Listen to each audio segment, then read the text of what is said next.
Nə deyir Həsən Basri? Söz əməl olmadan doğru olmaz. Söz və əməl niyyətsiz doğru olmaz. Yəni bir sözün. Ona görə nədir? Daim insan qəlbini yoxlamalıdır. Bax, əməl olmadan söz qəbul olunmaz, niyyət olmadan əməl qəbul olunmaz. Yəni Allah üçün olunmalıdır. Peyğəmbərimizin buyruqlarına uyğun olmalıdır.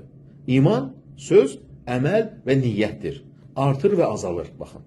İman ibadətlə artır, günahla azalır.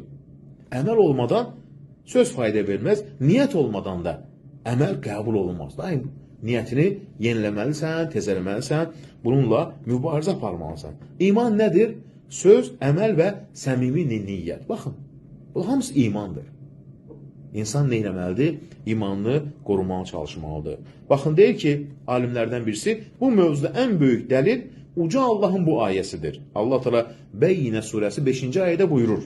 Onlar yalnız Allaha ixlasla ibadət etmələri, dini yalnız ona məxsus etmələri, namaz qılmaları, zəkat vermələri əmr olunmuşdur. Doğru din budur. Yəni, hər bir əməlində qəlbinin nə olsun? Bunu mən Rəbbimin razını qazanmaq üçün edirəm. Onsuz da hər bir ibadətin dünya payı da var. Mesela deyə Allaha zikr edirsən.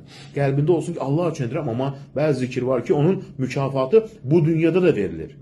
Yəni, bu dillə səmimiyyət. Yəni, bu ayə nədir? Söz, əməl, niyyət bir arada qeyd olunur. Çünki Allaha ibadət etmək, yəni ona iman gətirmək, bunu dillə demək, əməllə göstərmək və qəlbdə ixlas, niyyətlə etmək deməkdir. Yəni, ixlas Allah üçün. Bu çox önəmli bir mövzudur. Çünki gündəlik insan yaxşı əməllər etməyə çalışır.